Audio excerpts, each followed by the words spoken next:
Perkenalkan, saya Muhammad Aulia Rahman, merupakan mahasiswa Fakultas Kedokteran Universitas Airlangga tahun 2018. Di sini saya akan menjelaskan beberapa terkait vaksin ataupun vaksinasi. Apa itu vaksin?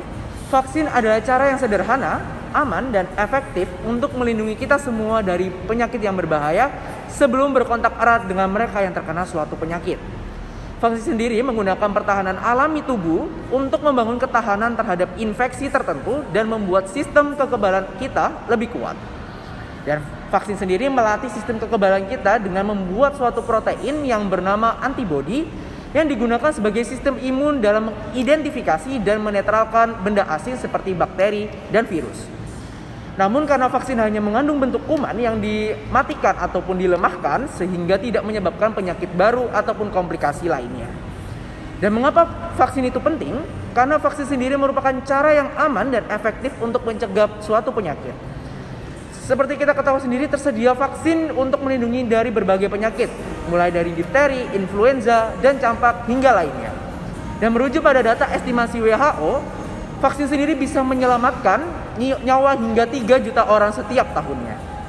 Dan saat kita divaksinasi, kita tidak hanya melindungi diri kita sendiri, namun tetapi juga orang-orang di sekitar kita.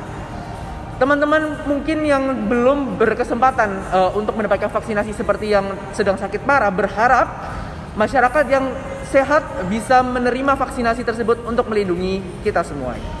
Dan bagaimana cara kerja untuk vaksinasi sendiri? Yang pertama, vaksin sendiri berisi yaitu antigen, yang dimana antigen merupakan zat yang terkandung dalam suatu virus ataupun bakteri yang sudah dilemahkan dan sudah dikendalikan. Setelah itu antigen tersebut akan diinjeksikan bersama dengan zat-zat lainnya ke dalam tubuh kita dan akan bereaksi membuat suatu antibodi, yang antibodi merupakan suatu protein yang digunakan sebagai perlawanan terhadap suatu antigen tersebut. Dan jika antibodi sudah terbentuk, maka vaksin tersebut bisa bekerja dengan baik dan bisa melindungi masyarakat semuanya. Bagus sekali dari pemaparan saudara Arman, dan di sini saya mau menanyakan dampak vaksinasi juga. Efek sampingnya itu gimana ya? Jadi masalah efek samping, sebenarnya efek samping sendiri ini timbul dapat beragam. Nah, umumnya itu bisa bersifat ringan hingga bersifat sementara dan kadang-kadang juga tidak selalu ada, tergantung dari kondisi tubuh penerima vaksin tersebut. Nah, efek samping yang ringan itu biasanya mostly adalah demam, kemudian nyeri otot, dan mungkin kemerahan pada bekas suntikan yang sudah tervaksinasi tersebut. Nah, tapi melalui tahapan pengembangan dan pengujian vaksin yang lengkap, efek samping sendiri yang berat itu dapat terdeteksi sehingga dapat dievaluasi lebih lanjut. Oleh sebab itu, maka pasti ada kriteria-kriteria khusus yang dapat penerima vaksinasi tersebut. Mungkin itu. Itu dari pertanyaan kedua ya, dari saudara Arman, gimana ya untuk kriteria untuk orang yang vaksinasi itu gimana ya?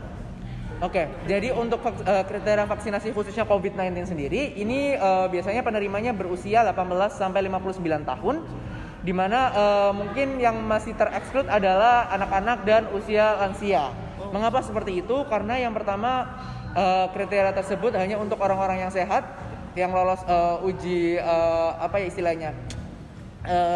uji kondisi tubuhnya seperti tekanan darah, kemudian apakah ada riwayat penyakit yang lain seperti hipertensi ataupun diabetes. Nah, seperti itu. Kemudian yang kedua, untuk anak-anak dan lansia mengapa tidak boleh? Karena yang pertama masih belum ada uji secara klinis vaksinasi sendiri untuk anak-anak dan lansia. Mengapa belum ada uji klinis juga? Karena memang usia-usia tersebut merupakan usia rentan dan usia yang cukup istilahnya memberikan reaksi-reaksi jika terdapat vaksinasi itu malah berbahaya jika memang kalau misalnya belum ada uji secara klinis. Jadi memang yang bisa menerima hanyalah di usia 18 sampai 59 tahun dan dalam kondisi sehat tanpa adanya riwayat-riwayat penyakit lainnya. Mungkin itu.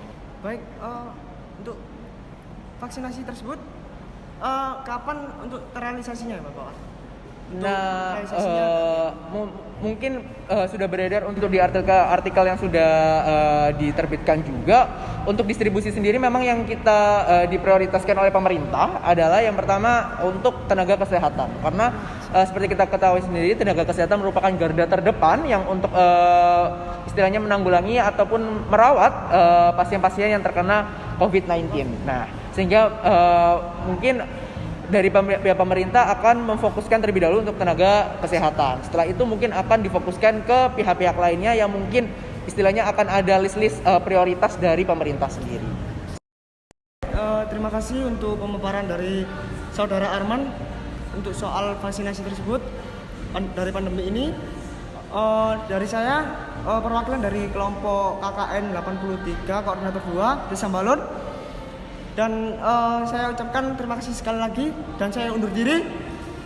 Tetap jaga kesehatan dan tetap mentaati protokol kesehatan. Salam sehat. Salam sehat.